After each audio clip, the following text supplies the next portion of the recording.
When did a gut feeling save your life?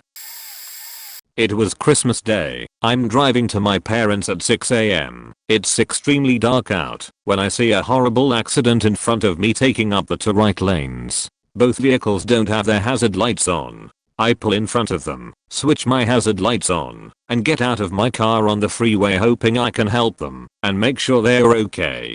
I'm walking toward the first driver 18 over 19 who has blood all over him. He asks me to help him talk to 911 because he spoke broken English. Then I go to the second driver 60s and see if he's okay, who just blames me for the accident. I just responded I didn't do it. The operator then tells me to get everyone on the side of the freeway, which is only 2 to 3 feet from the slowest lane point. Suddenly I have this gut feeling to look to my left, and as I do, I see a SUV racing toward us, and I suddenly realize he's not going to stop, and he's about to hit the first vehicle. The rest happened within a few seconds. The only thing I can think of is get out of the way, and the only way was to go backwards. At the time I didn't know, but there was an overpass behind us. As I'm about to fully fall back, I bothered to look where I was falling and saw how far the drop was. I reasoned I was either going to get hit by the SUV or be crippled from the fall and get hit by a car below me. Fat nope from my part. I hurled myself back up, and as I'm doing so, I watch the SUV hit my leg. The only thing I'm thinking is relax, relax, relax. Point I came out with no injuries and the young man wasn't hit. Unfortunately, the older man next to me was hit and killed on impact. After hitting the man, the guy in the SUV, 65 plus, hit my car and then swerved through all 5 lanes of traffic and crashed into the center divider. He stayed in his car for a while, and when he tried to get out, he was frantic and tried to cross all 5 lanes while cars were going by. I screamed and told him please not to cross. The guy that was hit was knocked like 100 foot from where we were standing, past where my car was parked. His shoes, socks, money, everything was scattered across the freeway. The worst part of witnessing it was the skid marks of his blood on the freeway, and his brain matter was in one little pile. All this was happening while I was still on the phone with 911. The operator asked me what happened and asked me if I could drag his body off the freeway. I couldn't do it. I was afraid someone else might not see the accident, hit my car, and then me. It's been over a year since the accident and the police report isn't out yet. The guy in the SUV has insurance and a lawyer though. After the accident, a CHP told me that he's seen accidents like this where the Good Samaritan was killed trying to help. Takeaway from this: do not get out of your vehicle on the freeway. Edited with further details. Thank you so much for the silver. When I was in college, I lived in a sketchy part of Chicago, Humboldt Park/Logan Square before gentrification. I liked to take late night strolls, even when I was living in that neighborhood as a 20-year-old woman. Yeah, I know. Pretty dumb of me. One night, I was feeling stressed out, so I embarked on one of my late night strolls. I was walking along a somewhat busy road. Cars were zooming past me. Pretty normal. I wasn't paying much attention because I was too wrapped up in whatever was stressing me out that night. Suddenly, a chill shot up my spine. Hypervigilance washed over me, and I became more alert than I had ever been. Something was wrong. Someone was watching me. I quickly spotted a car. It was driving in the opposite direction, a little slower than usual. It was too dark for me to see anyone inside the car, and the car was pretty unassuming. But I still knew something was off. They were watching me. I just knew. The car drove past me and then made a U-turn. Now it was right behind me, creeping along the curb. Luckily, there was a Walgreens a few blocks ahead. I started walking faster, and the car eventually sped past me and disappeared into a corner. I somehow knew I wasn't safe yet, so I still sprinted to Walgreens. I told the security guard what happened, and we both went outside. The car was parked up the street, about 50 to 100 feet away. The security guard was a big guy who looked intimidating. He marched toward the car, and the car immediately backed up, made a U-turn, and then booked it out of there. The security guard called the cops, and they drove me home. I never took a late night stroll again. My gut made me more alert, but it was really the security guard who saved my life. I'm positive that if he wasn't there that night, something bad would have happened to me. I wish I could find that security guard to thank him. My roommate, I will call him Mike, had just acquired a new girlfriend, Mandy, and she initially struck me as a very disingenuous and shady person. Mike and I are in the military, so we didn't have a whole lot of money to begin with. However, Mike decides to offer Mandy $3,000 simply because she asked him for it. What's worse is that Mike was going to take out a personal loan to give her this money. Mandy was always talking about herself and how she needed money for this, that and the other, and my bleeding heart roommate fell for every line that she gave him, so pretty much she was using him. So my girlfriend Rachel, now wife, decides she wants to visit in Mike, Rachel, and I decide that we are going to go mudding in Mike's Jeep. We pick up Mandy along the way, which is in an extremely poor part of town, and we all head out to the woods. It was at this point that my spider senses started to tingle, and what was particularly odd is that Mandy was demanding that we go to a particular spot deep in the woods that she knew of. This was about 4 to 5 miles inside some deep woods, and was not along the usual beaten path. Rachel and I start getting this awful feeling, and we knew something was wrong. We suddenly come upon a group of about 6 well-built tall guys, and Mandy says, "Stop, I know these guys." Mandy hops out of the Jeep and hugs one of the guys, a type of hug that is more than just friends. This is when a feeling of dread came over Rachel and myself. All 6 of the guys were looking at the Jeep and then looking at us with a look that only your enemy would give you. At this point I knew death was imminent. I reached up and locked the front passenger door on mine. Rachel locked hers, and I started yelling at Mike, "Get the fuck out of here, or we are going to die." Rachel was yelling at him also, so Mike caved in and hit the gas. We drive down the road for about a mile, twisting and turning down several side roads. When our adrenaline subsided a bit, we noticed we had a flat back left tire. Turns out the tire had been slashed by one of those guys. That was the quickest I've ever changed a tire in my entire life. Rachel and I knew that death was imminent if we didn't leave. It wasn't a suspicion. It wasn't a guess. It was a full knowing that we were going to die. Turns out Mandy was dating one of those guys and admitted that fact later to Mike. Maybe it saved my life, but it mostly in fact saved me from a car accident. Point preface: I have bad luck in an odd way. I'm not superstitious, but for example I have bet on black 15 times in a row, increasing my bet, and had it be red, +1 green, 15 times in a row. This is amongst many other stories, but really, bad luck. Point story: less than 1 week ago, nearly behind my local grocery store is a street leading to a light, leading very close to my home. It's a pain of a light to sit at. Sometimes it will skip your light. Sometimes you need to go straight, but the guy behind you is making a right, and it's awful just waiting there for this slow light so everyone can get home. It's something I deal with, but it's really not too bad. Well, on this day I was driving down that not so busy street, and the light was green from 50 yards away. I'm making my way to the light, modest speed. My first thought was, there's no way I make the light. I get within 25 yards, and I'm starting to realize I'm going to make the light. Honestly, this faking gets me. I'm like, praise this faking day, I just saved 4 minutes of my life by strolling through this long green like I own the road. But then, some faked up sheet-brained anxiety riddled good vibe ruining thought occurs to me. What if I get so full of myself driving through the Hail Mary of green lights and someone pulls in front of me? So I cut my speed a little. I'm going to cruise through the intersection, and some fuckhead is running the red light. We both slam on the brakes and miss collision by a few feet. I was pissed, followed by pretty amazed of myself for calling it. As a footnote, the anxiety from the near accident ruined the rest of my day. When I was in the army, we spent 3 weeks in Panama for jungle training.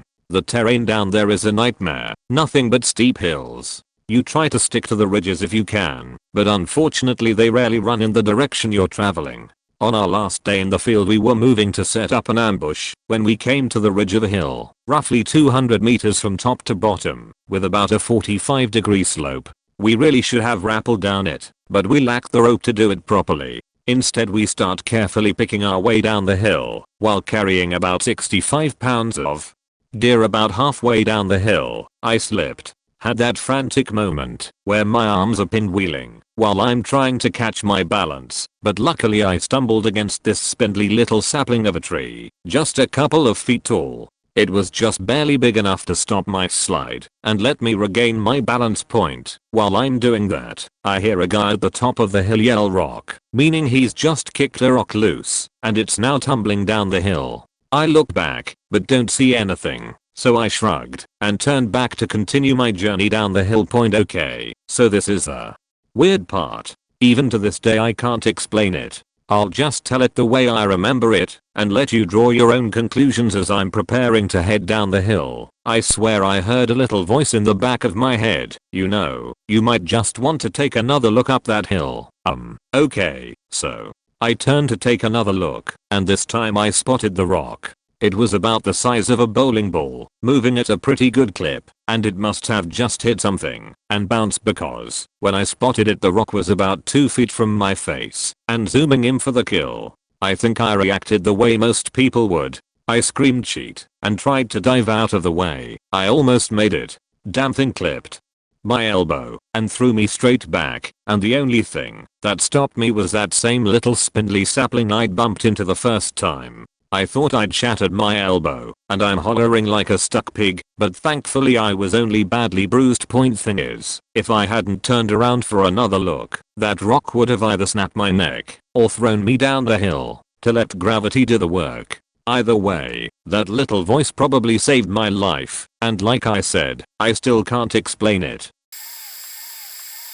Sunset Highway, mile marker 5, Seaside, Oregon. When I was 16 my dad took me deep sea fishing in Alwaco, Washington. We left our house in Portland, stupid early in the morning, 2 a.m., to get to the dock in time to depart by 4:30 a.m. We had a fun day out, caught loads of fish, and were on the road driving home in the early afternoon. I fell asleep about 30 minutes into our drive. I remember waking up, my dad singing to the radio, eating a peanut butter and jelly sandwich. My heart is pounding, and then totally clearly I hear in my head, "Tell your dad to put his seatbelt on." I distinctly remember feeling teen embarrassment and mentally voicing, "What the heck?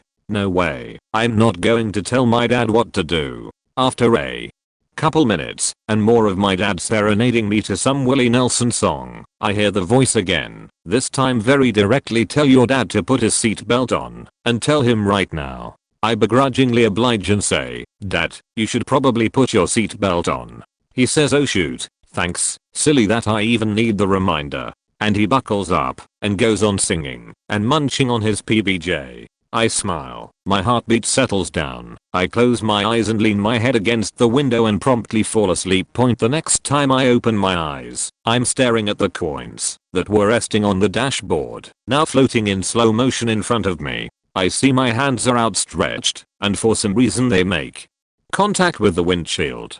Sunshine is flashing like a strobe light, refracting off thousands of tiny chunks of glass, but also, there's dirt. Why is there dirt floating in the air, in our car? I'm very confused. My hearing comes crashing back as this memory shifts to real time, and I can hear my dad yelling for me, the engine whining, and the screech of bending metal, the crunch of breaking glass. I can smell the dirt, the engine oil, rubber. It dawns on me we've been rolling. We finally come to a stop, and we are tipped sideways, with the driver's side up in the air. I'm disoriented, but somehow coherent. My dad is in shock and confused, asking where I am. I'm able to unbuckle myself and crawl out through the now missing windshield, and after a bit of a wrestle, I help my dad get unbuckled, even though all his weight is on his seatbelt buckle. He's bleeding pretty badly on his arm, but he says he's fine as we both scamper up the hill to the road.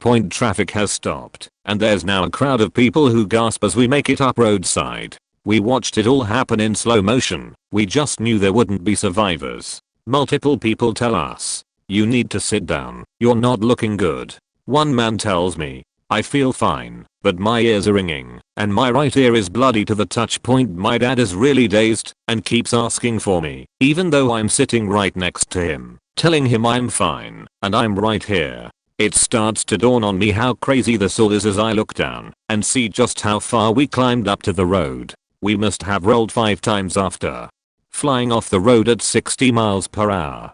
Onlookers said we hit a tree not long after we departed the road, which slowed us down but sent us rolling toward the small river below. First responders arrive. They're all in disbelief. We walked away. As we're being lifted into the ambulance, my dad says to the firefighter who had bandaged his arm, "Please, somewhere down there's a cooler full of fresh salmon. It's all yours." I'd hate to see it go to waste. I always wondered if they actually went looking for it, and if they have a shared memory of remember that time that father and son bailed off the road and gave us their salmon.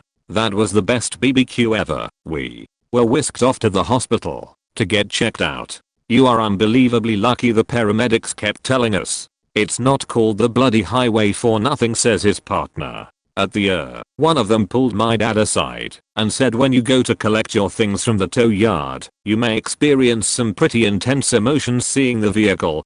Despite this warning, we were totally unprepared for the flood of emotions. While walking up to our mangled, shredded, the cabin roof was totally peeled open. Ford Ranger pickup point. My dad and I often reflect back on this and make the occasional pilgrimage to El Waco. He thanks me at least once a year for listening to that voice, and my kids regularly ask for a retelling of that time you saved your dad's life. And I tell it again and again. And I tell them I'm grateful teen embarrassment lost that battle so they can grow up knowing my old man, edit, fixed the Google Maps link.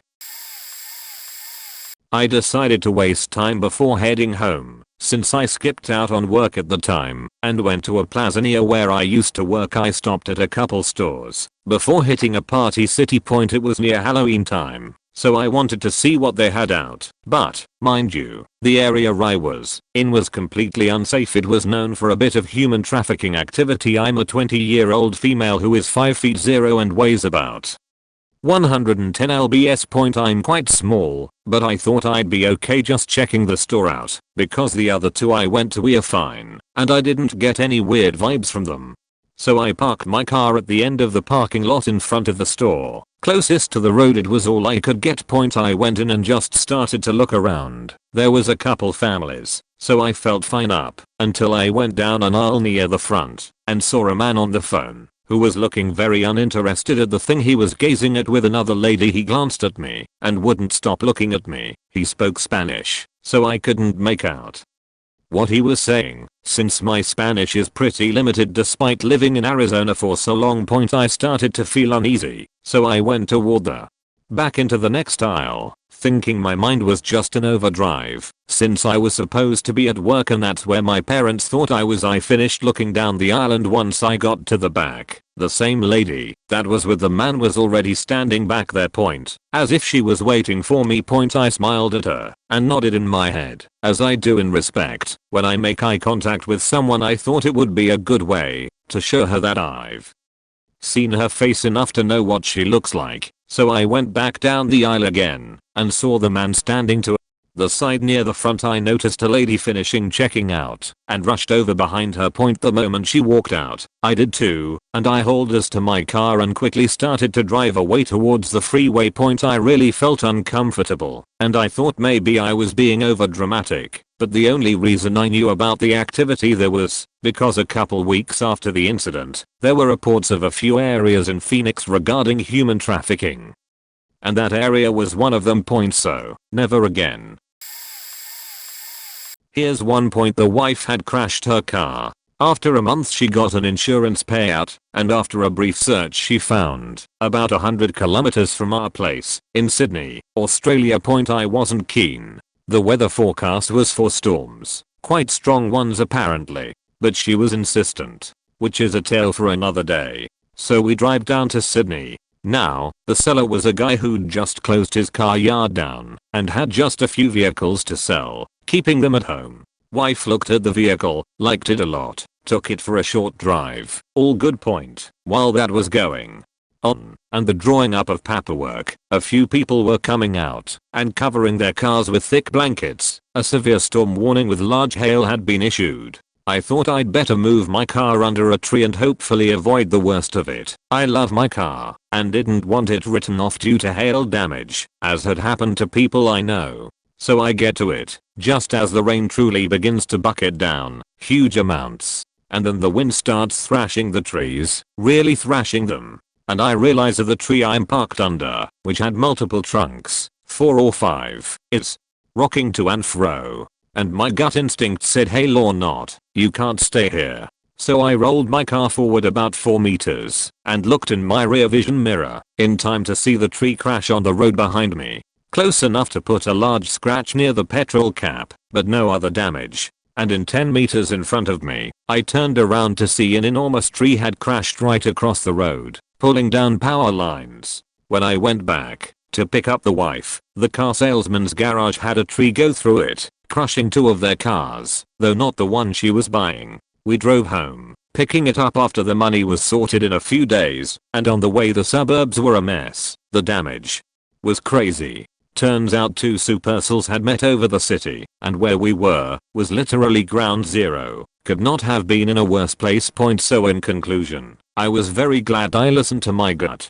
People who lived across the road and saw the tree fall were convinced I was under it and were about to call emergency services. I never win a lottery or a big prize, but I love my grandkids, the lights in my life, and sometimes I get lucky in other ways. Below is a link to a local paper that reports just how big it was. https://www.northernster.com.au. When I was in my early 20s, my grandmother became ill with cancer. I had moved across the country few years prior, but she had basically raised me, and I wasn't doing anything in my new city except waiting tables. So I moved back to help take care of her. She was receiving hospice care pretty quickly into my stay, and there was often a night nurse that would come in, so I could get some sleep. I would also sometimes use these nights to meet up with a dude I had waited tables with before I had moved away. We had run into one another one day when I was out getting groceries, made a date, and things got pretty hot and heavy right away. We were both in some emotional turmoil. He was stuck living with an ex because he couldn't afford a place on his own, and it was nice to just have some fun. After a day of reading to my grandmother, cooking food she couldn't eat, giving her meds, bathing her, missing her even though she was technically still with me, it was good to forget for a little bit. For obvious reasons, we couldn't really meet at his place or my place, so we had to get creative. For some reason I don't remember, I had my mom's car that night, a convertible red Miata. It was late fall and still warm, and we decided to go for a drive out an old highway away from the city and look for a place to park. The road is very windy and dark without a lot of shoulder. We eventually settled on an empty gravel parking lot next to a church. There was one light attached to the building that illuminated some of the parking lot and a little bit of the big field behind the church. I parked the car. The top was down to give us more room, and we proceeded to go after it like a couple of high school kids. Thank goodness that car was way too small to get serious, no real backseat to get into. We were deep into each other, but something made me break away and look out into the field. I couldn't see anything. It was pitch black beyond the circle of light provided by that one bulb. Kissing again, but I kept feeling drawn to that field. I looked again, and this time I definitely saw something. I nudged the guy I was with. Do you see that? He looked, and the shape of man became distinguishable in the shadows of the field. No shirt, running all hunched and low to the ground, zigzagging back and forth but definitely heading toward us. And laughing. By some miracle I had left the keys in the ignition. I started in the car, threw it in reverse, and peeled out of the parking lot, spitting gravel everywhere. The shirtless guy chased us down the road, sprinting, arms pumping, trying to catch us, even though there was no way. We lost him going around a curve. We didn't say anything the whole way back to the city, and things were weird between us afterwards. He decided to try and work it out with his ex. My grandma passed a few weeks later, and I ended up back out west. On one late evening, I was driving home on a dark parkway with no street lights. After driving several miles with lights only supported my headlights and a few other cars, the cars were exiting the parkway one by one and the night became even more grave. With only a few more miles left till my exit, there was only one car left behind me and the other car. Okay, share the road right. My exit appears. I turn on my signal, because I still have driving etiquette. Seconds later, the other car also signals and exits behind me. Okay, what a coincidence. We must Live in the same area. Big neighborhood with houses, townhouses, apartments, and condos. Turn after turn, it keeps following me into now my neighborhood. Oh wow, I'm freaking out now. I don't know what to do, not a single soul outside. I turn into my street, and it's still behind me. What the fuck do I do? Do I call the cops? My gut feeling told me to not park into my driveway because there is no time for me to run into the house, nor would it be wise to actually give away the actual house I live in. So I drove past my house, and before I turn at the end of the street, I look at the rear mirror and the car has parked into a driveway. Holy shit, are they going to wait for me? I need to call a friend and go somewhere else. What about my family, who's already in the house sleeping? I wait a bit and look exactly at which house the car parked at. I found out it was my neighbor. Relieved and laughing at myself, I circle the block and go back to my own freaking house and call it a night. Till this day though, I'm still proud that I played it safe, then be sorry had it gone south. When I was around 12, my parents and I traveled the country. We ended up midway down the east coast, in a rainforest area called Nature's Valley, near the town Howick. No woods, just pure free green luscious forest, Tarzan-style vines and all. The small campsite was quite a ways into the wilderness, surrounded by trees and ferns, but was peaceful and pretty safe, as it was private property. We were all allowed to take walks through the forest, and up the hill, and to the waterfall. Only the groundskeeper actually stayed anywhere near there, and he was a pretty nice guy, a very honest and open old man. All in all, safe point. I decided one afternoon to walk down the hill instead of up through the forest as I usually did, as I hadn't gone downhill much. As I was nearing the entrance to the property, a dusty faded backy pickup truck stopped right by the gate. There were about 8 men in the vehicle, 2 in the cab and 6 in the back, and I knew something wasn't right. They hadn't seen me yet, but their clothes didn't fit the scene of the campsite. Their shirts were stained and full of holes, and in general looked like the sort of people a 12-year-old girl would want to stay away from. But I'm not prejudiced. I knew something was wrong, but I wasn't about to run away without provocation. Bad move. I should have listened to my gut. Obviously one of them saw me, because he said something to the others, and they all jumped out the vehicle and over the gate. I've never run so fast in my life. I'd been on the track team while in school, but 2 years in homeschooling with no activity makes anyone unfit. But still, when you know you're running probably for more than just your life, it doesn't matter how unfit you are. They were right behind me, and I jumped off the path and into the thorn bushes despite being barefoot. It didn't matter. Long grass, hot summer day in Africa, equals snakes. Deadly ones. I hope they'd come to the same conclusion and stop running after me. They didn't. I was leaping over rocks. Somehow I didn't fall, or twist an ankle, or worse, get caught. As soon as the campsite came into view, they all suddenly stopped and watched me run flat into the trees near where we were camped up. They didn't come back, and my parents didn't believe me, despite the dozens of thorns still stuck in my legs and feet, and the scratches I had all over myself from the lower tree branches. Still, I didn't go near that gate again until the moment we drove away.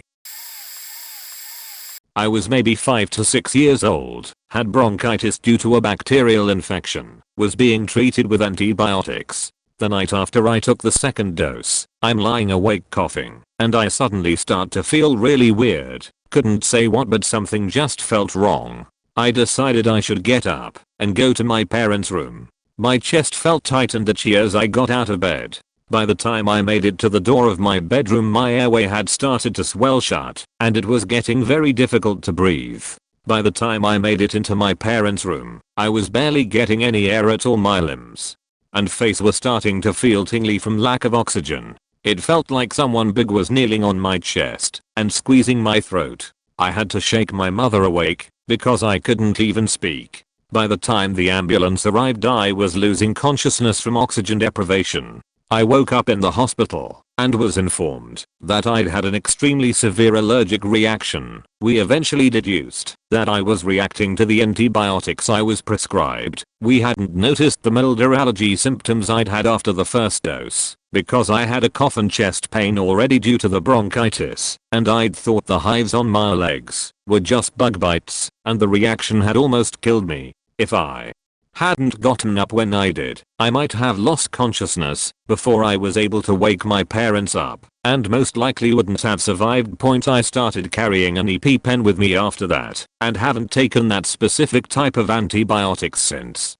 Apparently, it's a documented thing that someone having a severe allergic response will sometimes experience an intense feeling of dread before it really starts. Well, not sure how common it is, but it sure as shit saved my life there. It didn't save my life, but I'm almost certain it saved someone else's. For background info, my spouse was killed over the summer in a motorcycle accident. One day I was leaving school and got onto the highway to go home. I was the right lane, a box truck was in the middle lane, left lane was empty. There were virtually no vehicles in front of or behind us. I really don't like to pass vehicles from the right lane, but I wanted to get in front of the box truck so I could cruise in the middle lane for the rest of the trip home. My plan was to merge behind the box truck, then merge into the left lane to pass, and then get into the middle lane in front of the truck to cruise. Like I mentioned already, I put my hand up to hit the blinker, and I heard a voice loud and clear in my mind that said it can wait. It wasn't my normal thinking voice, so I thought to myself, okay, that's fine. Right then, a motorcycle sped up behind that box truck exactly where I was about to merge. He practically came out of nowhere. I always look like 40 times before crossing lanes by checking all 3 mirrors and turning my head to check my blind spots. If I had changed lanes when I intended to, he would have smashed into the back of my car because he was going much faster than me, or I would have plowed into him the side. No amount of yielding or signaling would have prevented this motorcycle guy past the truck on the left and sped through traffic until I could no longer see him. I did what I needed to do and drove home as usual. I've only heard that voice once before in my life and never since that incident. Both times it managed to save me a lot of grief. It wasn't mine, it was my wife's. I was on the road working and had checked into a hotel in Winston-Salem, North Carolina, and just gotten into my room. It was a little after 10 o'clock, and as I was setting my stuff down, my cell phone rang with my wife calling me from Chesapeake, Virginia. I answered the phone and the first words out of my wife's mouth were, "Where are you?" I told her I was standing in a hotel room and she said, "Where's your truck at?" I told her it was in a parking lot across the road. By road I mean 6 lanes of traffic going at 45 miles per hour with a 5-foot median in the middle, and asked her if there was a problem. She took a deep breath and said, "I know this is going to sound crazy, but is there any way you can sleep in the cab of your rig tonight?" I told her that I had already paid for the room and wanted a shower, and she was like, "Okay, take a shower, check out, and then go back to your truck. Try to get a refund, but if they don't give you one, fuck it. I just want you to sleep in your rig tonight. Will you do it for me, please? I just have a really bad feeling about it." I agreed to what she asked, went back to the hotel room, got my stuff, checked out, went back to my rig, climbed into my bunk, called her back and said, "Okay, I'm in my rig, so you can quit faking worrying now. Go back to sleep. I'm going to try, and I'll call you in the morning." About 6 AM the next morning, my alarm goes off. I crawl out of my bunk, put my boots on, get out of my truck, and look across the street at the hotel, and all I see is cop cars, police tape, and news crews. I walk back across the street towards the hotel, and go to the Denny's next to it for breakfast, and see the clerk who had checked me in and out, sitting there. So I asked what happened. She just looked up at me, shook her head, and said, "I don't know where you went or why, but you should be thankful." I asked her again what happened, and she said that a little after 4 AM that morning, some people got into a shootout in the parking lot. I asked her what that had to do with me, and she said, "About an hour after you left, I checked another guy into that room. When the shootout happened, it was right in front of that room, and one of the bullets busted the window and hit him as he was laying there in the bed. They carried him out in a bag under a sheet. The next thing I did was call my wife, told her I loved her, and apologized for snapping at her. I was backpacking in the Yukon Territory in Canada, which has a lot of grizzly bears. I was walking along the top of a mountain with big 10-foot boulders everywhere, which isn't typically where you find bears cause there weren't any plants or other animals for the bears to eat. Because of this we weren't being loud like we normally would, to not accidentally surprise a bear, but, for some reason, when I was looking at a huge 20-foot boulder I decided to yell "Hey bear." Immediately you can hear movement on the other side of a boulder and out saunters a gigantic grizzly bear and a second smaller one. The big one starts to fake charge us, but stops about 10 feet away. He stands up on his back paws and towers over us close to twice our height. We yelled at it and came together into a group, so he backed off. He goes about 15 feet and hides behind a shrub that is about half his size and is staring at us. We kept telling, and eventually they both ran off. We think they might have been there mating, and if we had walked by the boulder we would have surprised them and had them cornered in what was essentially a small cave under the boulder.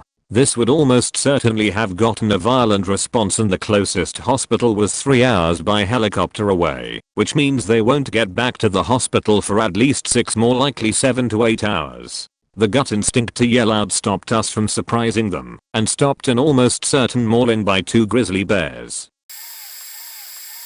I was much younger and dumber. The actions that happened were a direct result of being dumb. Still, nonetheless, my body knew what was about to go down.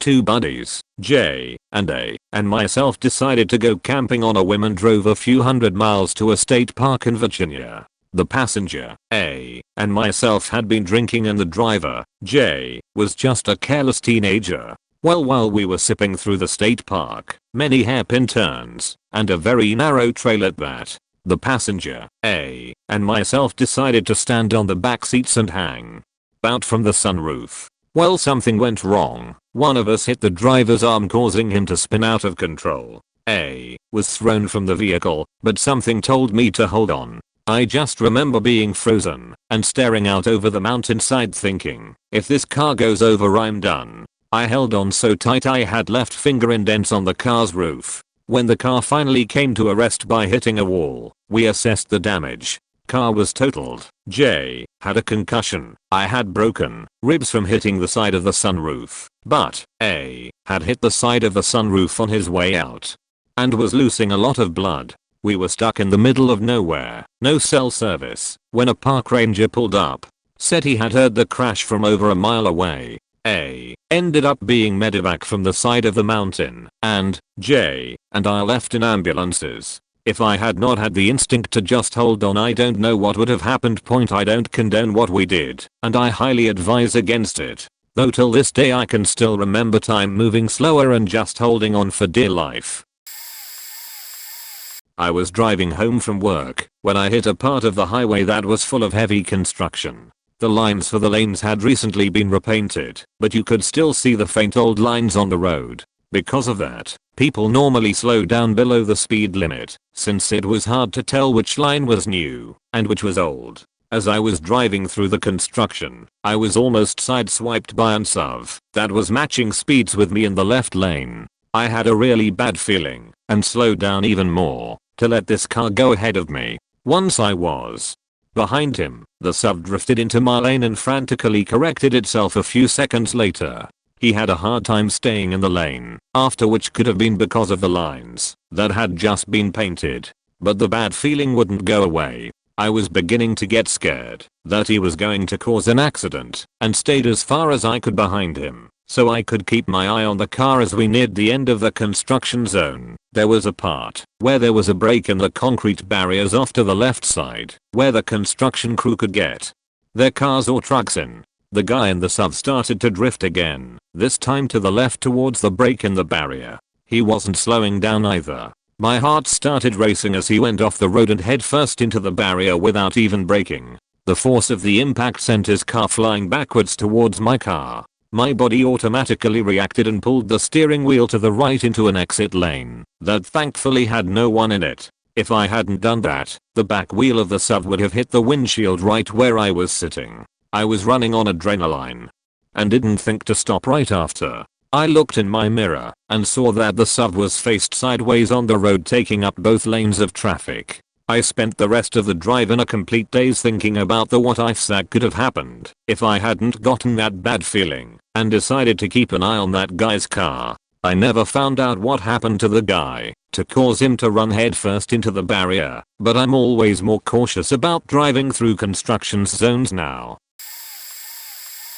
So it was the early 90s, and I was 13 at the time, though I looked probably about 9 to 10, and it was the Friday afternoon of Memorial Day weekend, and a buddy and I were opening up packs of baseball cards on the side of the party store we just got them from. A dude in his 40s approaches us and starts to try to make small talk about the baseball cards and such. Our bikes are laying by the side of us, and the stranger starts telling me he has a son that passed, how much I looked like him and so on. Then he says that his son had a bike exactly like mine and wanted me to have it. So my bike was an old Beta 10 speed, and at this point I'm still pretty oblivious and think to myself, why the hell would I want two shitty bikes? I kindly decline, and like a flip of a switch, he starts getting really aggressive and says I need to come with him. At this point my buddy and I are freaked out, and I tell him no, and we are going in the store. We get in the store, which is a family-run Italian joint, and hide somewhere toward the back corner of the store.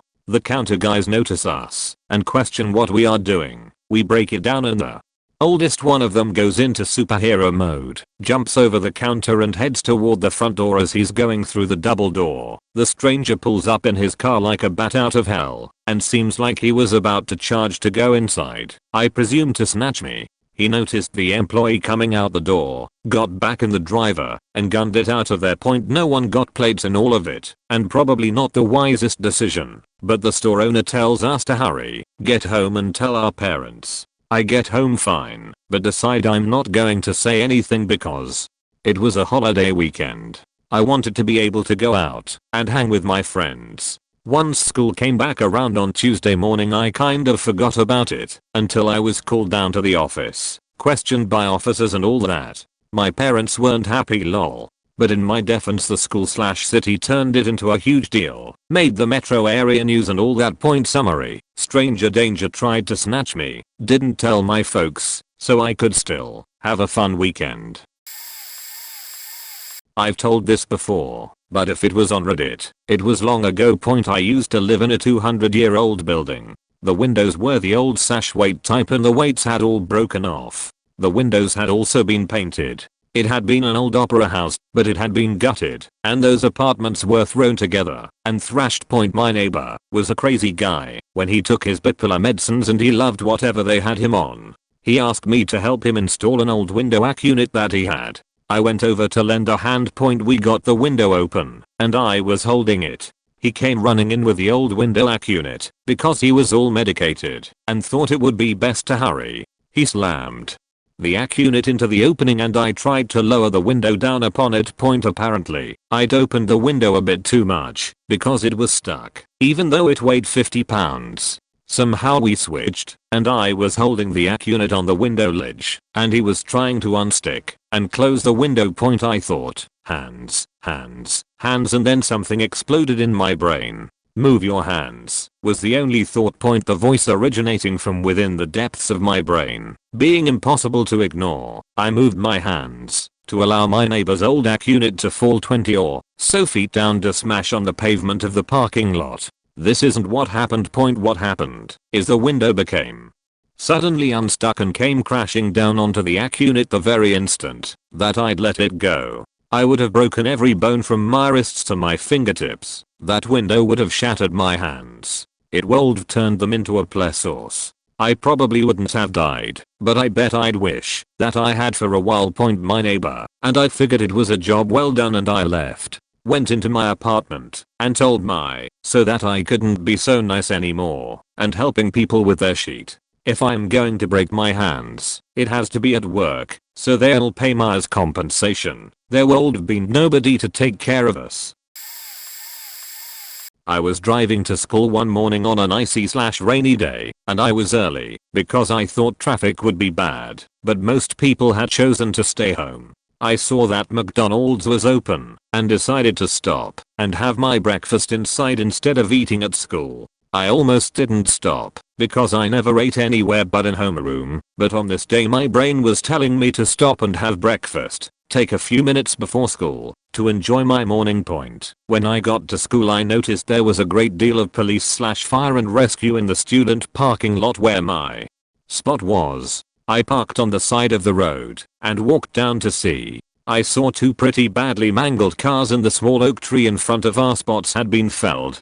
Came to learn that one student had come in the lot's front entrance and the second car had come in through the maintenance back entrance. There's a hill in front of the back entrance and the second kid had been speeding, took the hill too fast, and slammed into the other car, which pushed it into the tree, bringing the tree down. It wasn't a huge oak but it big enough that it caved the roofs of both cars. Both drivers were taken by ambulance to the hospital. One kid had a pretty bad skull fracture, broken arm, and a few broken ribs. The other had a terribly bad compound break to his left leg, shattered his left arm, and did something to his back where he couldn't walk for several months, had to use a wheelchair. My parking spot was literally dead center of the accident, and had I been there I would have probably been injured as well.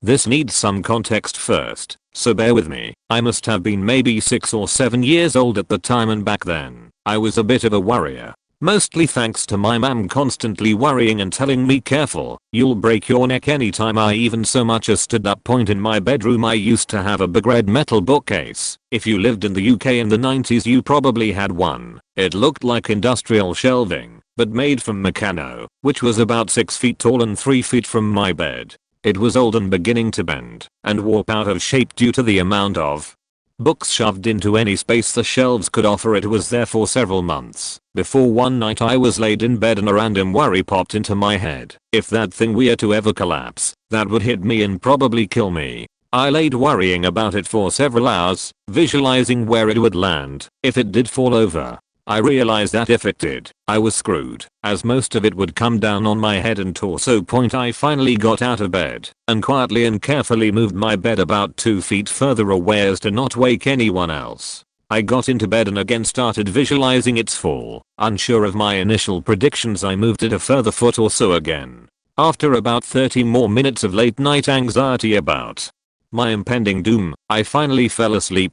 I was woken up about an hour later by a sound so loud I thought a car had crashed through our house. It was the bookcase tipping over and hundreds of books coming crashing down in unison. It missed my mattress by about 5mm and wedged itself between the wall and my bed frame after the sharp shelf edges had carved into the wooden base of the bed like it was made of butter. Always trust your gut and never be ashamed of being a warrior. That sheet saved my life.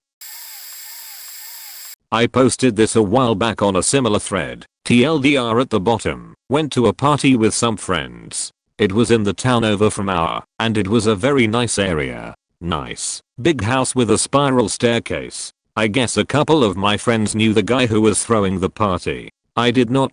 It was a packed party. Everyone was having a good time. Though, as one of my friends mentioned, something was off. There was just a weird vibe in the air. We all agreed. We were only stopping by momentarily because my friend needed to talk to his friend, the party thrower/house owner. Though we were considering staying for a while to party, we finally found him upstairs where there were only a few people plus the 5 of us. They were talking off on their own and we were just bullshitting and waiting.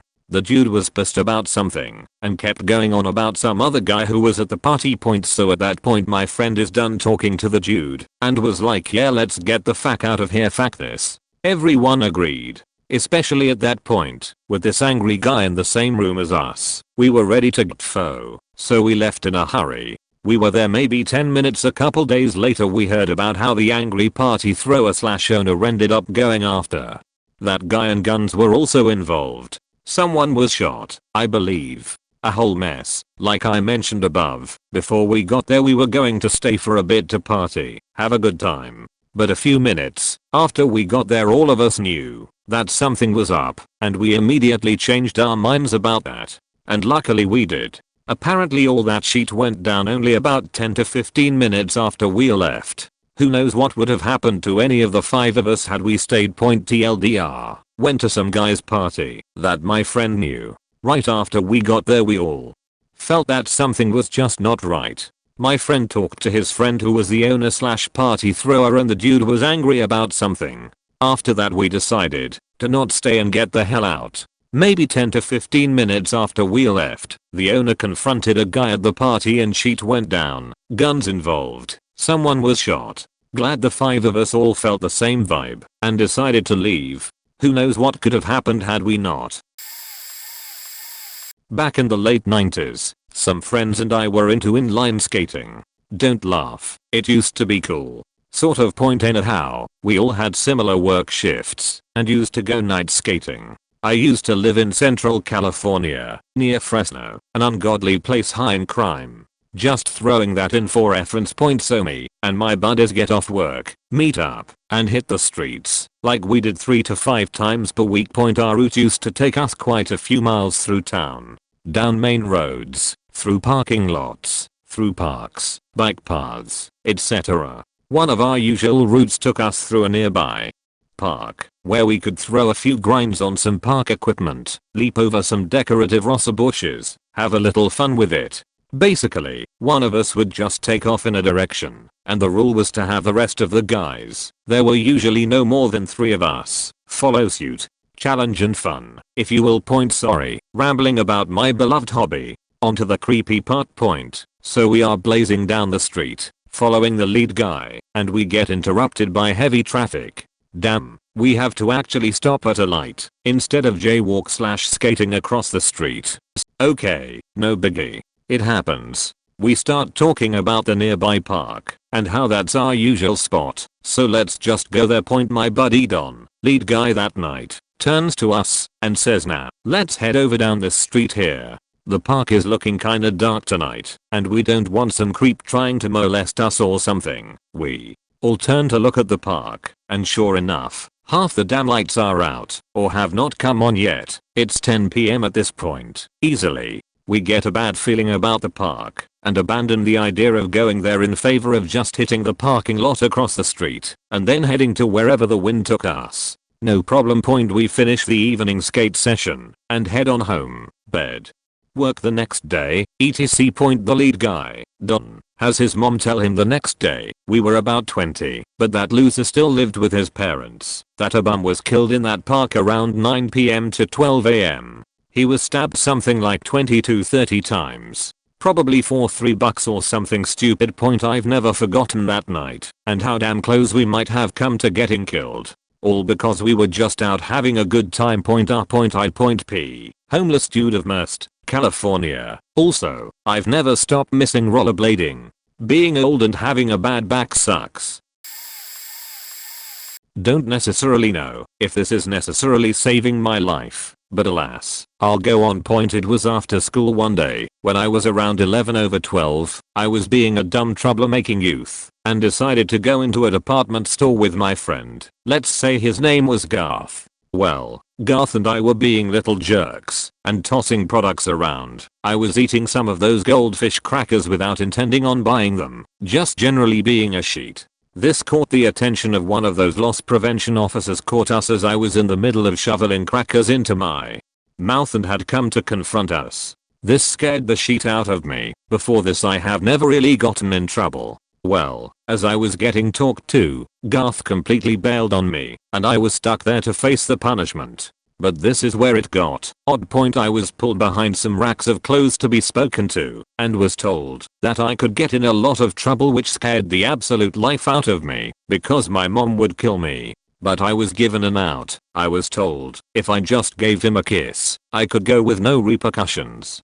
Reminder, I'm 11/12, and I have always looked younger than my age. Now, me being young, naive, and scared almost agreed. But this gut feeling I had told me to run, that getting in trouble for stealing is better than kissing this grown man. So I ran away. Honestly, I don't know if this world led to any worse situation other than me kissing this man when I was a child, but I also refused to ever enter that store without my mom, and I also never hung out with Garth again. That faker. Alaska State Trooper here. I was performing a traffic stop on a white Ford Ranger out in the Bonners a couple dozen miles outside of Fairbanks at around 7 AM. This was the middle of winter, so the entire state of Alaska is pitch black until about 9 to 11 AM depending on what part you're in. It was snowing pretty heavily, so I turned on my flashlight and approached the driver's side window of the vehicle. They were missing a rear tail light. There were no other vehicles on this road whatsoever, and this was the first car I had seen since I left Fairbanks at the start of my shift, so I figured it was safe enough for me to stay on the driver's side. I usually do this anyway, but this day, I had a really odd feeling that something was about to happen. Sixth sense or something. So after a few seconds of talking to the driver, an older man who apparently lived off the grid in the area, I walked around to the passenger side window and continued the conversation from there. Not even a few minutes later, a red F-150 comes speeding around the corner and barrels into the driver's side of the Ranger, right where I was standing not 30 seconds earlier. He was going at least 40 miles per hour, so the truck I stopped got pushed back where I was now, and I was leaning into the window, about to take the driver's ID, so I got the air knocked out of me pretty bad, and one of my lower left ribs broken, and I got sent flying back into a snow pile. After a few seconds of being dazed and trying to get some air back in my lungs, I radioed for a Fairbanks officer to come as backup, and I got flown to the nearest hospital for my injuries, along with the driver of the truck I stopped. He wasn't hurt too bad, luckily, suffered a minor concussion. Turned out the driver of the red F-150 blew a .117 back. I was pretty upset about having to miss work because of the injury, but not too bad, because I know it could have been a lot worse. Wasn't my gut feeling but my dad's. My dad lives next to an aggressive neighbor who has anger issues. There were one or two past times when he would get mad at my dad, telling him to fuck off because he was using part of my dad's front garden point. But on a particular occasion, me, my sister, I was about 12 and my sister 14 to 15, and my dad were in the car and were just pulling up to the house where our neighbor was just about to leave in his car. It resulted in a situation where we were both stuck as our neighbor wouldn't reverse back and my dad couldn't reverse back as a hedge blocked the way. So the neighbor got out the car, and like the second my dad saw his car door open, he pretty much instinctively pressed the button to lock all the doors of the car. So the neighbor went round to my dad's door and aggressively pulled on the handle to try open the door. He then pounded on the window trying to smash it with his fist a good 20 times I'd say, and he was going hard. Like, I'm surprised the window didn't smash. By this time my sister and I were also crying point after repeatedly trying to, I guess, smash the window with his fist. He went into his garage and we all saw him pick up a tool which I think was a hammer or wrench, which made me honestly think my dad or all of us was gonna die from getting faked up with the tool, and it terrified the shit out of me point. But, thank fuck, his partner, who is a semi-decent human being, decided to turn up and calm him down and get him to return the tool before shit hit the fan, and I don't wanna think what would have happened if she wasn't there. Police got involved, and my dad didn't press charges, which really pisses me off, because the shit he was giving my dad was insane, and this topped it all off point anyway. Somehow my dad and the neighbor came to an agreement with a firm handshake, and now they're fine with each other, but I still fucking hate that cunt, and he should be behind bars. But yeah, if my dad didn't lock those sturdy as doors, I don't know if I'd still have a dad point. TLDR, me, my sister and dad were stuck in a car as our neighbor blocked us in. He got out the car and my dad had a bad feeling and locked all the doors. Neighbor tried to smash the door window with his fist, but failed, and then went to get a tool to smash it with, but his partner turned up and stopped him. I guess it didn't really save my full life, more from the majority of victimization I could have faced. This is actually still happening as I'm writing this. Back in February, a few people and I played a game online together. None of us knew each other beforehand, but though the game, we all created a bond and decided to make a Twitter group chat. One of the people in the group, Sarah, yes, that is her real name, I have no sympathy for her privacy and you'll see why, begged to be put in the group chat too, even though none of us had really talked to her during the game. However, we added her since we figured we could get to know her. Right from the beginning, she seemed a little off to me, but I didn't say anything because I didn't want to start anything or ruin anyone's fun.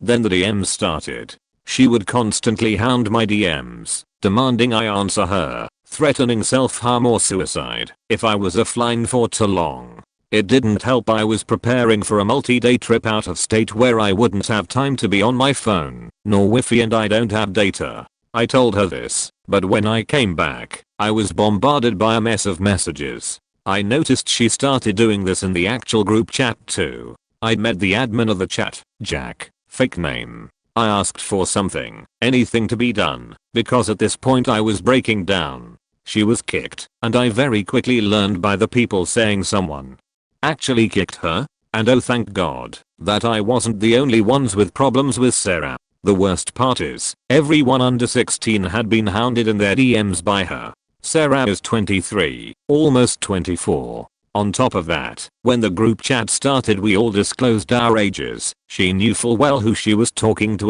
We didn't think anything of her age, since we have a 22-year-old in the chat too who's very kind, and is still in there today. Anyway, Sarah blocked us all. When we kicked her a few days ago, she unblocked me in the morning, right before I left for school, and med me. I muted the chat, so I wouldn't have to deal with it until later at least. I come back after school, to find out she tried to get with and sent nudes to someone I knows. I'll call her Anne, girlfriend.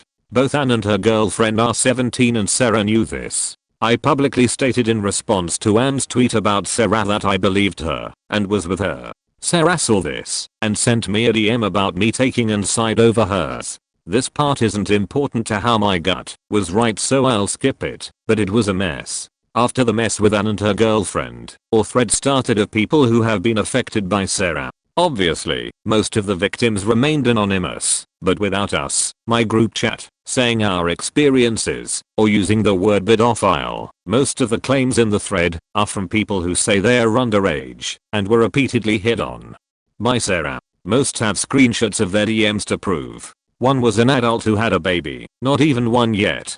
She said Sarah would say comments about how the baby would be a hottie someday and will be faking a lot of guys someday because she'll be able to. This is not even a 1-year-old baby. The worst part of this, I can prove this isn't a fake story for upvotes. Sarah's current Twitter handle, which I feel she'll either change or abandon looking for new victims eventually, is at COLORFULMAXX, and I can provide link to that thread of victims. https://twitter.com/Sarah, as of now, currently has her account set to private, but she quickly accepted one of my friends pretending to be a 15-year-old with no common interests of Sarah's. This was done just to confirm that she does look at ages, and also to keep tabs on what she says about people if she changes handles/abandons the account, and or concerts she's going to, so we can keep our common fandom safe. We have no intention into trying to get her to DM the account nor to trick her into saying anything or manipulating it to make her seem more like a bedo.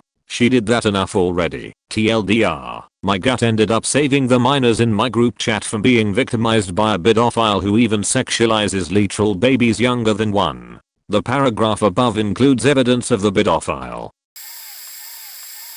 I was very young at the time, probably barely starting grade school. My mom and I would always take a trip down to San Diego every summer to visit her relatives. This given summer we had gotten together with her cousin and their 2 boys, each a few years or so older than me, but not by much, and we had decided to go to the beach. Now I'm from an area with a lot of beaches, but none that are quite warm or surfing quality, so I was extremely excited to get a chance to go bodyboarding, especially since we had this spot all to ourselves. My mom and her cousin were sat on the beach, watching me and the 2 boys having a blast in the water. We had just rowed back down to the edge of the water from a small wave, and I jump up, grinning and running back towards the water after the boys. I stopped dead my tracks as I got this horrible feeling and a sort of tingling along the back of my neck. Then I just hear a voice say, "Don't go in the water." I turned to the boys and asked them if they said something, unsure of what I heard, as I didn't recognize the voice, and it had an odd deepness to it, but not like as in tone, but sort of resonance. They looked confused and insisted they hadn't said a thing, which creeped me the fuck out. I tried to shake it off and head back in, but the second the thought crossed my mind of entering the water, I heard "stay out of the water." At this point I was just scared and ran out to the shore. I remember they tried to get me back in and made fun of me for being so scared and reassured me that it was perfectly fine. The feeling of dread and premonition was so intense at this point I was almost to tears, trying everything I could to convince them to get out of the water and to stay on the shore, and that something here was terribly wrong, but no one would listen. My mom and her cousin tried to reassure me and calm me down, and were irritated by how fervently I was trying to get them out of the water, but I was not having it. I knew that something bad was going to happen. I was sure of it. I'll never forget that feeling of complete powerlessness as I felt sure somehow they'd die. And there was nothing I could do to stop it, and no one would believe me.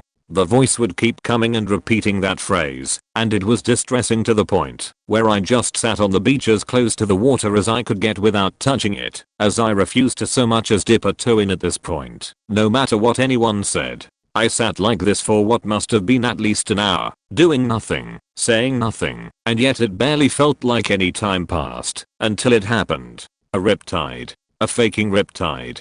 I remember the panic. I remember my mom running into the water, and a very blurry memory of her dragging them ashore after a horrifying sequence of her desperately trying to do the seemingly impossible to me, but she managed to save them. My mom was a lifeguard for years, and not at pools, but at San Diego beaches, so she didn't fuck around. She knew what to do, and she did it. But I will never be able to forget what she said to me as we drove back to my grandparents' place shortly after the traumatic incident. "You know, it's a good thing you didn't go in the water, because there's no way I would have been able to save 3 kids."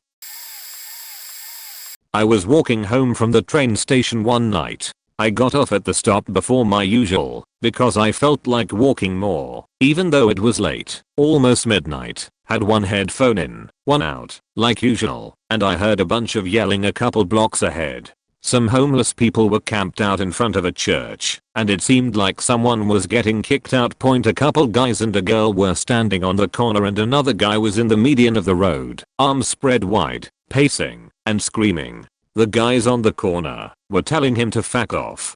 And the girl was trying to get everyone to calm down. Dude in the median screams something and crosses to the side of the road I'm on. I kept walking, head up but not too high, hands in my pockets, and my heart racing, and my mind convinced this is how I die. The dude yelled to me a few times, and I kept walking, but he was getting angrier and angrier that I wasn't answering him and no one else was around, so I said, "What's up?" He was tweaked the fuck out. I honestly don't even know what we talked about. I just tried to play it cool, like this was the most natural thing in the world. He kept pace with me, even though I was walking pretty quickly, rambling incoherently. I offered him a cigarette, and he took it, but wouldn't light it. Then he started talking about the magic, and how he needed to put the magic in everyone. I could help him. Crazy shit, like he wanted us to take over the world together. I knew I had to get away before I got too close to my house, because at that point we got to a busy intersection and stopped at the crosswalk together. He starts saying, "I just wanna put the magic in you, girl, help me kill those other ones." Oh shit, no. I walked right out into traffic across 6 lanes, and he starts screaming that I walked away from the magic and I'm gonna kill you, bitch. I didn't start running because I didn't want that to trigger him to start running. I walked so faking fast till I could turn down a residential street, and then I faking flew home, locked the doors right behind me, and stayed on the floor with the lights off for a good half hour after that. Jesus Christ. I don't get off at that train station late anymore, and if I get out of work really late, I'll suck it up and spend the money on a Lyft now. Late to the party as usual, but here goes. Many years ago, long before my wife and I were married, we were homeless together. We almost always had someone's couch we could crash on, but some nights we'd have to wait till late in the evening before we could go to wherever point. So we had been wandering around downtown on a Sunday night in, I think, this was 2002. So it was a long time ago. Late March, it was crappy cold, rainy weather, and it was starting to get late, so there was hardly anyone around. There's a tower at the main intersection of the downtown core that has a McDonald's, some other various stores, and some government offices and such. They all share the same public bathrooms, which are towards the back of the building. As my wife and I were entering to go use the bathrooms, there was a group of 6 people outside of the building. We mostly ignore them, and after we enter, my wife tells me she recognized one of them as a girl who used to bully her way back in like grade 8. So many years previous. There's a main hallway you have to go through into a side hallway that leads to where the bathrooms are. I had to go, but something told me to be careful and just wait in the hall and hold it for now. Let my wife do her thing and get on our way. The small bathroom hallway has a turn in it, so when you walk down the hall, you make a quick left and then a quick right. So there's a little corner where there's a camera ball right outside the bathrooms. I was a little tired, so I would crouch/sit in the corner. I still have this habit where I will squat like a Slav, despite no Eastern European ancestry, and while I'm sitting there, the 3 girls pass me in the hall, are about to go into the bathroom. When they look to the side and see me sitting there instead of going into the bathroom, they suddenly turn around and leave. About 20 or so seconds later, the 3 guys come in and go past me. They didn't see me like the girls did. They go into the bathroom, then they come back out. Not nearly enough time for anyone to pull it out, let alone go to the bathroom. Walk past me, see me there, then they stop. The one who's clearly the leader turns around and says, "Why you eyeballing me?" I hadn't. I'd been doing my best to ignore them. I don't generally make eye contact with anyone and usually look at the ground. I just tell him I'm not. He says, "Well, you're eyeballing me now." Of course I'm making eye contact now. He's talking to me. I know to look at people when I talk to them. I just don't look at people if I'm not interacting with them, and I just tell him that I'm not, and I'm only looking at him because he's talking to me. They just turn around and leave. Pretty sure they didn't do anything because the camera was right there and there were actually security guards who regularly patrol. They had very obviously been looking to attack us in the bathrooms. But because I stayed out of the bathrooms, it didn't get to go how they hoped. A few years ago I was walking home from the bar around 2 AM or so. I used to go to that bar every Monday because it fell on my day off and they had local metal bands that day every week. I didn't drink too much, but was coming down from a light acid trip. I lived about 3 miles away, not an abnormal walk for me, but I took a different road than normal. The road I normally took always made me uneasy at night because a girl was almost abducted there a few years ago. However, the one I took was mostly businesses that are only open during the day and not houses, making it a little more sketchy at night. When I would walk alone at night, I'd only ever put one earbud in so I could listen to music, but still kind of be aware of my surroundings. As I'm walking, I get a really creeped out feeling. I grab my phone and pause the music. Just then, I can see headlights approaching from behind me. I start to feel my adrenaline rush, but try to keep calm while reaching in my backpack for my mace and or knife. Normally I carry these in hand while walking alone, but figured it wasn't a good idea that night because I was coming down from acid and was worried about what would happen if a cop saw me. The knife was an assisted open blade, which was technically illegal in that state. That's when the car pulls up to the curb next to me from across the other lane. He puts down his window and in a calm, friendly voice asks if I want a ride. I'm pretty scared and just shake my head no, not breaking a stride.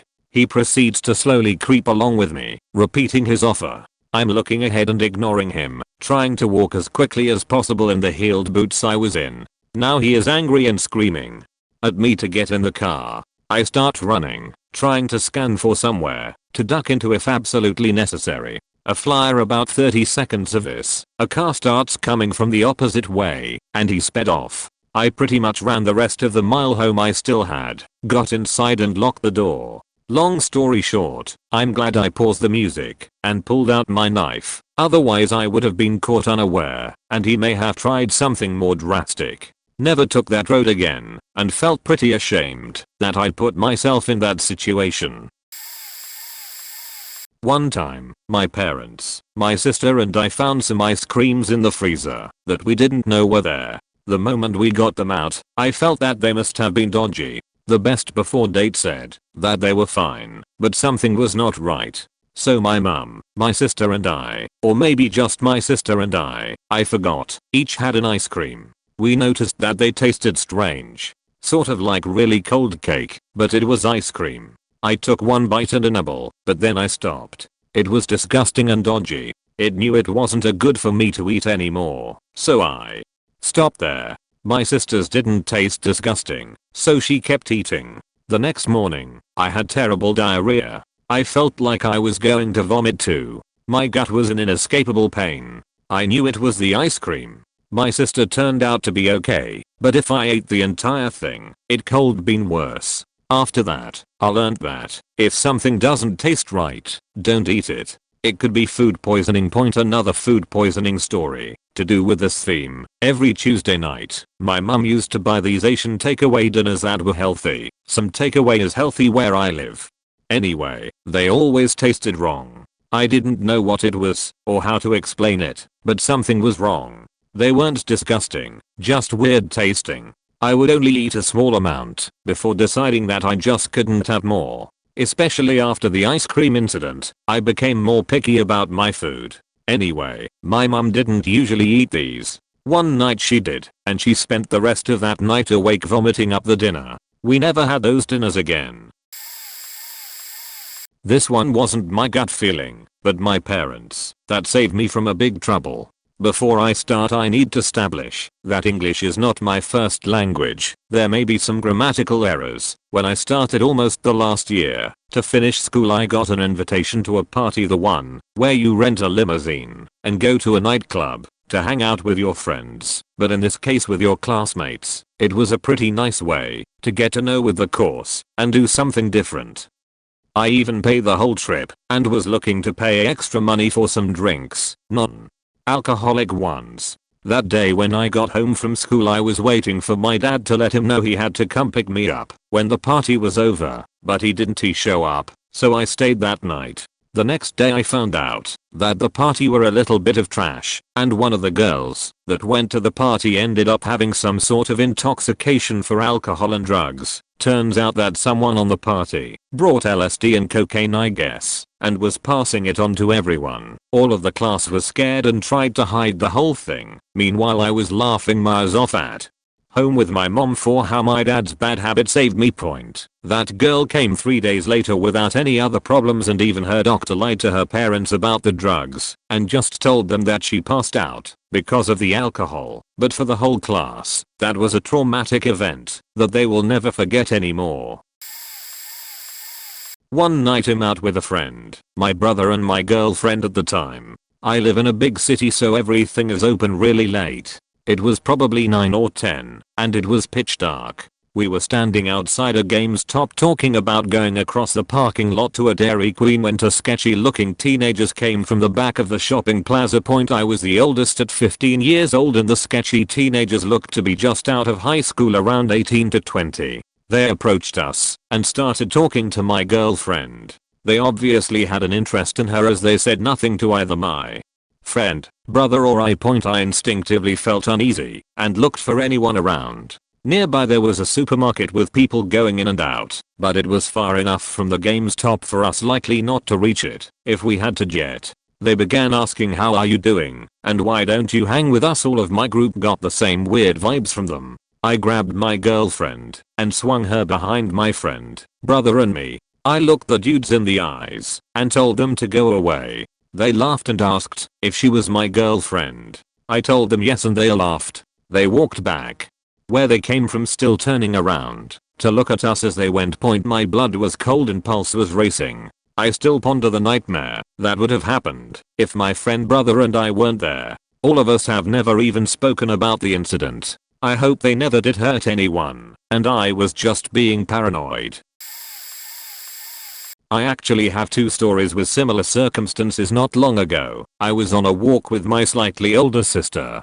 We do these walks almost every evening at what's usually around 5 to 6, but we had eaten dinner So we ended up going out at about 7 p.m. It was around that time. It wasn't exactly dark, but it wasn't light either. We were walking down the street when we passed by two girls, almost adults but not quite, although I may be wrong. I got serious chills when walking past, so I slightly fastened my pace and my sister, confused, followed. One of the girls was sitting on the fence of one of the properties, although it didn't look like she lived there. The other girl was standing next to her, and they were both quietly giggling. So, around 15 to 20 minutes later, we turn around and start heading back the way we came, on the opposite side of the street. We spot the area where we saw the girls, and I see one of them is running across from our side of the road to the other side. When we finally pass them, I hear footsteps behind us, and the feeling comes back full pelt. We up our speed a little bit, then a little more, until we are not running, but it's close. As we get further away the steps get quieter, and I swear I hear a "wait, come back" from behind me, but neither of us turned around. Later, we decided that they were quite possibly high. The second takes place the exact same way, but walking in the complete opposite direction. It's 6 to 7, more dark than usual, not full on night but pretty dark, and we've already been walking for around half an hour. It's not uncommon to see people also talking a walk, but when my stomach turned, I looked around for the cause, and saw a flash of orange. The cause of that flash, I noticed, was a guy on the other side of the street, lighting a cigarette. From what I could see from the not very good lighting, he was wearing a large jacket, maroonish. Keep in mind that it was dark, so I'm not sure. Anyway, he looked pretty sketchy, unshaven, dirty, hunched shoulders. I always try not to judge people based on their looks, but this guy actually gave me what I can only describe as a sort of sinking feeling. I shivered, deciding I was overreacting, because I obviously never learned from the last time I got a gut feeling. I continued walking. It didn't take long for the two of us to realize he was behind us. A distance away, sure, but still behind us. The strange thing was, he had been on the other side of the street, and walking in the opposite direction. The feeling was majorly worse. I had full on goosebumps and my hands were clenched, but it wasn't cold. It was quite warm, actually. So we continue, though carefully, when we hear a twig snap, and, after trying to nonchalantly look behind us, he's closer. So we walked down another street, and turned left down the next. Only, once we reached halfway, to cross it, and walk right down the way we came. What scared us the most? He followed our exact movements. Thankfully, by then, we were already walking, well, more like borderline sprinting, back the way we came. We heard twigs snapping behind us, but 2 or so blocks later it was once more silent. We didn't stop running until we reached our apartment. My sister also mentioned that he looked a lot like the guy who had robbed us a year ago. The dude who stole our jar of coins, but left all the jewelry, probably looking for cash for a quick fix. If I hadn't had the feeling, I wouldn't have seen that guy. If I hadn't had that feeling, I might have stopped for those 2 girls. If I did any of that, who knows where me and my sister would be now? I actually have multiple of these, but this one is the most Reddit-worthy. The other 2 both come from my time as an rap. The first was a male resident who had injured himself in a ski accident pretty close to campus late at night. It turned out to be a broken collarbone and 2 broken ribs. He called me asking if campus security could get him to a place with medical attention. I knew this resident very well, and knew he had a stubborn and cheap streak. I didn't hear a sound to indicate it, and there was nothing that could have hinted it to me, but I knew how stubborn he was and knew if he was asking me this, he was not in an ambulance. I got pretty cross with him and told him pull over now. He was shocked enough that I could tell he was driving himself on his injury that he pulled over. He had barely said how could you tell? That I heard the screech of metal and obvious sound of a collision in the background. A car had spun out of control immediately after passing him and hit a tree far over the speed limit. It was a drunk driver. The rest of the road was pretty empty, a low traffic 1-lane road in the middle of nowhere. My resident called 911 and they were able to get an ambulance to the driver in time. and an ambulance already being there also convinced my resident to go to the hospital. I shudder to think what would happen if my resident had not pulled over, or if no one had been there to call to get that drunk driver help. For backstory, after work I help people with school subjects like math for example. I do it just to help. The person that bought that place pays me for the help.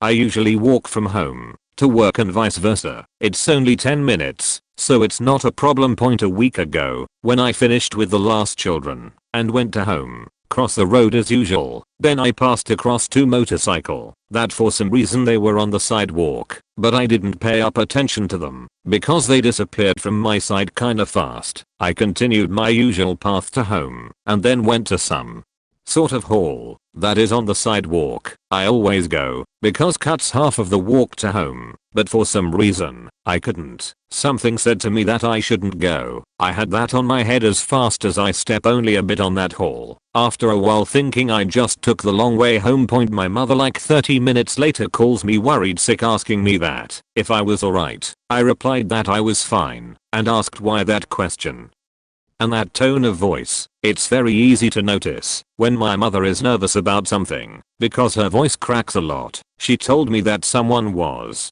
robbed at that street where that hall actually ends. When I hear that I was in pure shock, couldn't even respond. 2 days later they found that mugged that person. I don't know if they were the two on the motorcycles, but it would be normal as in Argentina it's sadly common to people to get mugged from someone on a motorcycle. Sorry if my English is bad or broken. I'm actually trying a lot to improve, and when I saw this question I wanted to share my story, even if it's not on my native language.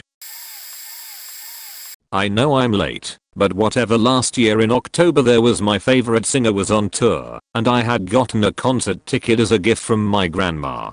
The problem was it was like 500 kilometers away, which is considered far in my country and all through Europe, but I was 17 and my mother wouldn't allow me to go to the concert in Amsterdam, and basically told me I needed to go to Berlin, because my uncle lives there, and she didn't want me in another country. So we set it all up and everything went smoothly. I went on my way by train and bus. When I got there everything was okay. As I arrived 5 hours before the concert, I made a stroll from the tram to a supermarket and McDonald's, and then took a stroll through a park to get to a bus stop that would get me to the location. I had met up with some people there, and we waited to get in. But after the supporting act I felt my breath getting hitched, and my heart start to pound. So I went out and smoked a cigarette to calm down. As I went back in I first wanted to get back to my friends, but nearly got into a fight and I could feel a panic attack hit. So now the concert was about to start, I was alone and panicked. So I went upstairs where less people were, and I still had a good sight. After the concert I was still crying, and now my phone went crazy and shut off. Now I didn't know where to go, and I was alone again. Before I could even text anyone. But I had the phone number of my other uncle on my arm because I lived with him, and went back to the venue and called him. But the lady that was so kind and let me use her phone was so kind and brought me to the next major tram station where she needed to go. I was still shaken up, but pulled myself together. As I got into my tram she told me everything was fine and I drove off. But I suddenly got really anxious again and there was this guy staring at me the whole ride from the other side of the car. So I went into another one at the next station, where more people. I got in pretending I saw a friend. Then I ducked away, so he couldn't see me, and pretended to talk to my uncle on the phone. When I finally got to the station and got out he was standing on the platform too, but I already saw my uncle in the distance, so I nearly ran up to him and hugged him. The guy literally got into the tram that went the other way as it pulled up a minute later. Hadn't my uncle been there I'm sure something would have happened. I know this isn't as bad as the others, but it was very traumatic for me. But it was my only bad concert experience. Happened a while back, in October of 2018, on my birthday. My mom and I were at a hotel near California, parked in the back, and organizing our car, since we had just bought some stuff in Nevada, before heading down to Cali. In the back parking space the night before there was military cars / military people in the back of people there staying that night, and save for our car, there was only one other car in the morning, burgundy red, don't know the make and model, but it was a V4 for sure. There was a guy, tall, roughly 5 feet 12, skinny but had a little muscle on his arms, medium brown skin, dark brown hair, can't remember eye color, looked a little disheveled, 27-ish, in the front seat, driver's side.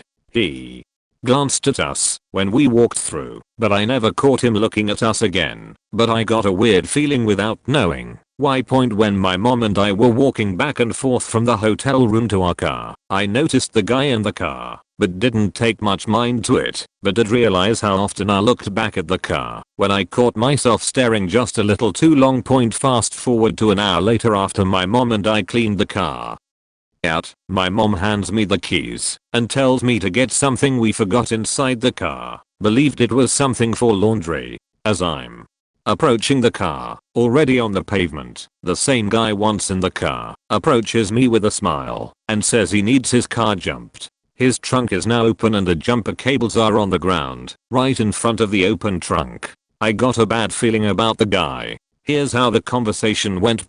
Guy, hey, my car's dead and I need a jump. Me, acting like I'm not creeped out. Okay, guy, I got the jumper cables right here. Points to the cables on the ground. Me, okay, let me get my mom. I'm not familiar with doing this. His expression turned weird as I walked back to the hotel room. I locked the hotel room door and told my mom the situation, and upon hearing it, she told the front desk. The woman was definitely distressed from the tone of her voice and offered to call the police. To jump his car. Never knew what really happened or who the guy was, but when I went back out with my mother the car was gone. I'm a little person, about 5 feet 2 and female, alongside young. He cold grabbed me while I was getting the cables and stuffed me in the trunk.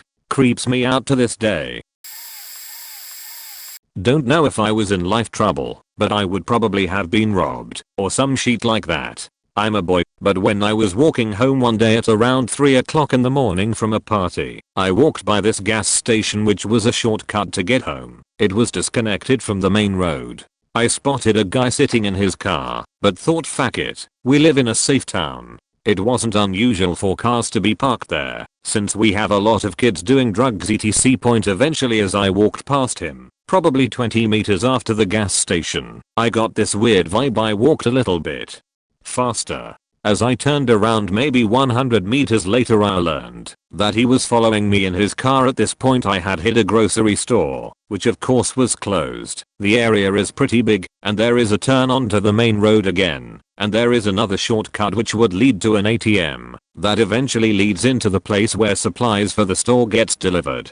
Luckily there is a few bushes you can't see from driving past it in a car. I hide behind them. I wait patiently as he is passing by the bushes, probably expecting me to be in the supply lot point. As soon as he passed the bushes, I ran for it, looking back every now and then. He did drive into the supply lot, expecting me there. Eventually I made it to the bus station where I decided, stupid idea, hide again. After a good 10 minutes or so, I decided to head home. As I'm walking up the street, I see the car down the road. Luckily for me, he was turning the wrong direction. I head back home, eventually calling my dad to meet me halfway there. Thanks for being up late. I tell him everything, and he is kinda weirded out by it too, since there never really have been any weird very illegal stuff going on since we moved here. I call my friends who were still at the party that there were a possible threat in the city, so they all sleep at his house. To this day, I really stopped thinking about it.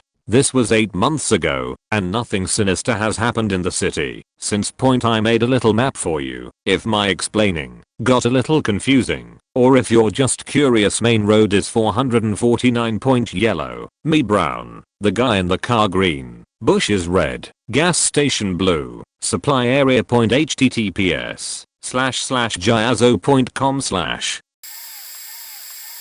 This just happened today, and I thought about this question. Today me and 3 of my friends were going to the park, and one of them says we should go because 2 girls on Snapchat are there and they like him. Me and my 2 other friends keep telling him he shouldn't go, but he does anyways. But we go with him just in case he's safe. We get there and the girls are there and they are complete and utter a-holes and blow smoke in my face. So does my friend, well call him Jake, and my 2 other friends John and Jaden. After they blow smoke in my face, John and Jaden say to me that I should leave and they'll meet me back at Jaden's house. Of course I deny because I wanted to be there for my friend and stuck my ground, but something told me in my stomach to leave, so I did. Fast forward 15 minutes later, I'm worried that my friends aren't coming back since I'm at Jaden's house, and I leave to go look and I see Jake riding his bike down the hill. His look on his face said him genuinely terrified. I asked what happened and he didn't respond, but when Jaden and John came running down the hill, they told me everything. Turns out when I left, the girls started taking Jake's phone 2 times and started saying we are selling them. So John and Jaden step in and saying harsh stuff to them because they kept messing with Jake. Since the girls live in a bad neighborhood in my borough, the girls got on the phone, which means they're getting people to beat up my friends and started chasing my friends. Trigger warning. Rap. When I was about 12 I used to wear my hair in long plaited pigtails every day. I also had a round face and walked back from the bus stop every day in my Catholic school uniform. This gets relevant in a minute, I promise. It was about a 20-minute walk, but I never really thought anything of it because I knew the route pretty well and there were a few people I knew along the way who I could go to if I needed. One freezing afternoon in the middle of winter I get a message from my mother saying she would pick me up and take me home because she didn't want me to slip in the snow and to wait near the bus stop for her. So I did. I sat on the wall and waited. A few minutes later a silver car with black doors pulls into the bus stop and a man winds down his window, leaning out a little. "Hey," he shouts out to me. "Get in. Your mum sent me to come get you." I didn't recognize the man, but my mother had just started a new job and I didn't know any of her co-workers yet. I didn't move, so he called out to me again. "Come on love, it's freezing out here. I'm your mum's friend from work." I knew my mum worked with a man who was short, white, and bald, and this man matched that description, so I took a few steps closer. Then I stopped abruptly. Something just didn't feel right. I remember staring at him for a few seconds and beginning to back up, and as I did, so he unlocked his car door and began to open it. I don't know what came over me, but I started running, glancing back just to see him slam his door closed and drive off. The light had just turned to green and there were cars coming in the other direction. He evidently didn't want to be seen. I ran around the corner and texted my mother my new location, then explained to her what had happened. We went to the police station, but they passed it off as a case of mistaken identity and pushed us away. I just couldn't shake the horrible feeling of that man away. A few months later a post from a girl I went to school with came up in my Facebook feed that brought the feeling back. She'd been walking home from school when a sliver car had pulled over to her and a woman had told her that she was there to pick her up. She said there was a man in the passenger seat and they said they were her mother's friends from work and that she'd sent them to get her. She ran home, told her mother, and reported it to the police, but again it was passed off as mistaken identity. No links were made between her case and mine. Not long after, both of our cases were dropped. A few years after our cases were dropped I see something in the news that makes my stomach drop. The police have taken a man into custody in the neighboring town. He was short, white, and bald, and he drove a silver car with black doors. It was said that he'd been luring girls into his car, then forcing them to take their clothes off so he could take pictures, which then ended up on the dark web before letting them go and blackmailing them not to tell anyone. Apparently he'd been doing it over the course of 2 years until he finally kidnapped a girl, took her back to his house in the neighboring town, raped her, and killed her. I knew immediately it was the same man who tried to get me, and I thought what would have happened if I'd listened to him 100 times. He's in prison now, but I don't know for how long. Now what made it really scary too? Every girl he kidnapped/attempted to kidnap wore their hair in plaited pigtails, had a round face, and wore a Catholic school uniform. We were all alone when we were approached. and all approached when it was dark and we were vulnerable. I spent years living with the burden of his actions and the guilt of what happened to those other girls. Why wasn't it me? Why did I fit what he was looking for? Why did it take a murder for police to arrest him? The silence of my small town was broken, and ever since people have been on edge. No one goes out after dark anymore. We are all living in fear. Over time I went through lots of therapy and met some people who understood. I wanted to meet up with the other victims, but I was worried that they'd hate me because I was one of the lucky ones. Then this summer I aged out of Catholic school, so I donated all of my uniforms. Then I, and a few others, finally took matters into our own hands and cut off my plaits. It was as though we were finally breaking away from him and what he did. It was emotional because the trauma came right back, but it's still one of the most healing things I've ever done. I know this was super long. Sorry. When I was still pretty out of voice.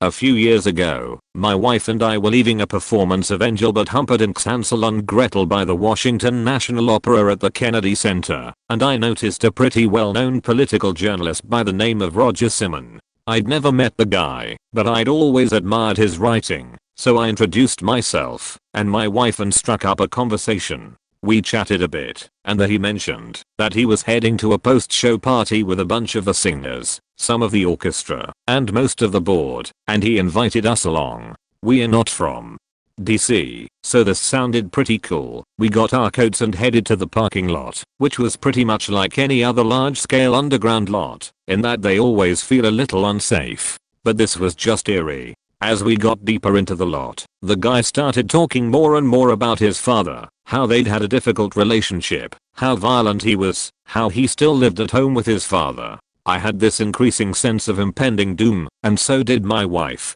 Suddenly an older man leapt from behind a panel van and started beating him senseless with a set of jumper cables. As I watched in horror, I could see that there was a distinct family resemblance, and despite how old he was, the father appeared to have had a lot of experience handling those cables as weapons. The son took his beating without a whimper of complaint, pulled out his phone, and started posting to Reddit. Needs some setup.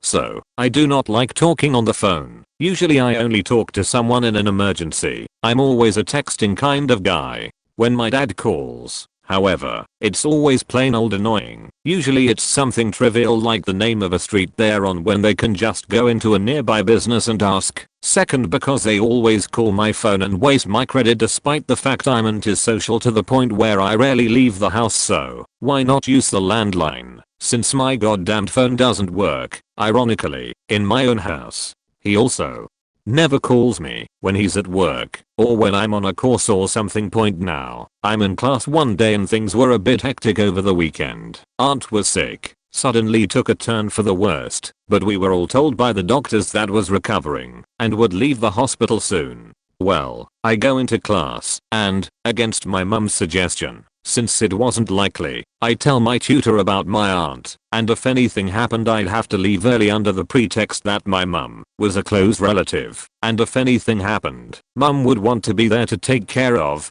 her. So, about an hour or two later I'm sitting in class and doing work on the computer, since it was a course on the Microsoft Office suite, when there is suddenly the sound of a cat screeching outside the window which freaks everyone out. I'm suddenly nervous since I, who is Irish, know for a fact that several of my cousins on my mum's side have claimed to hear a banshee when a relative has passed away. Mum's heard it, my aunts and uncles heard it, my cousins have heard it. Anyway, I decide to open up the bus services site and look at the schedule since I feel like I need to get on a bus as soon as fucking possible. The only reason I didn't leave is because I actually needed pretext. Half an hour later, my phone rings. It's my dad calling. I picked it up, and the first thing he said was, "Your aunt took a turn for the worst this morning. She died not too long ago." The only reason I didn't leave immediately was because I just missed the bus. As soon as he called, it's a 5-minute walk to the station. I was excused at the lunch break half an hour later, so I could get something to eat before I got home, since I'd be expected to help